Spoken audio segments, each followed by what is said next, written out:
our physical bodies, our organs, our nervous system, our glands, our skin, everything. That's what we're talking about today and how to heal it.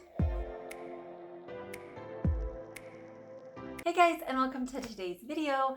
I'm really excited you decided to join me because that means you have decided to fix something about you that you don't want to keep going that route. You want to get better, which is awesome.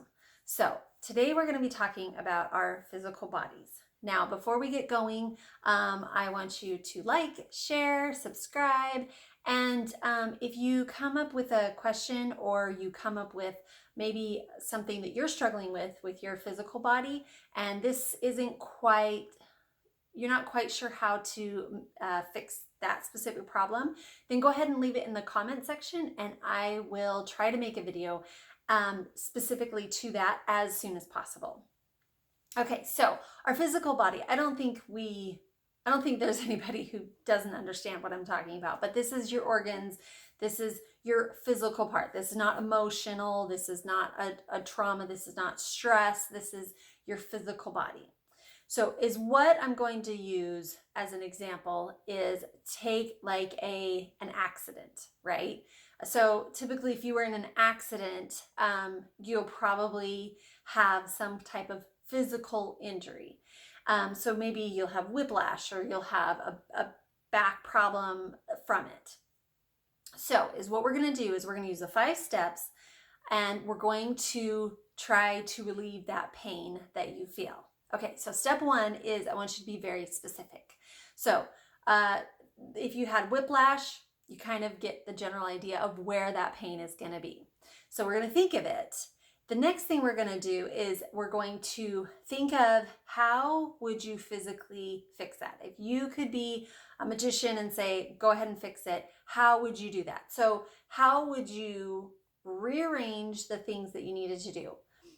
So one of the ways you can think of it is maybe like rocks or ice that's kind of in your neck area and it's like just stuck there.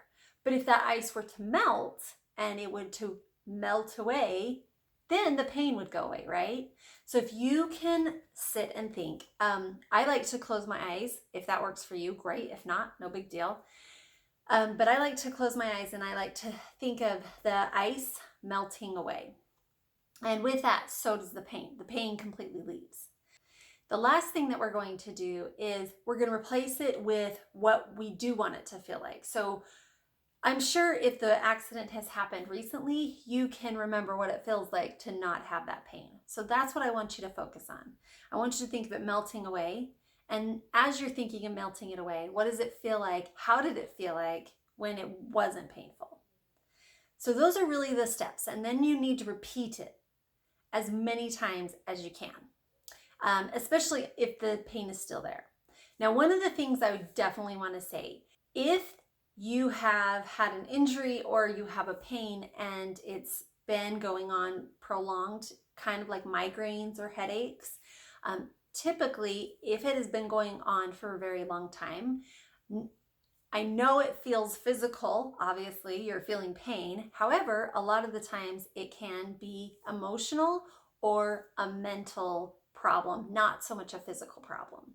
And so something that is very quick, like, a kinked neck or a kinked muscle, or a car accident, something that wasn't, that just instantly brought pain, that typically is more of a physical body issue. But if it's more like adrenal fatigue or, an autoimmune disease, typically that is an emotional or mental type health that needs to be fixed because that's typically what's causing it. Not all the time, but sometimes. I trust this information was helpful. And until next time,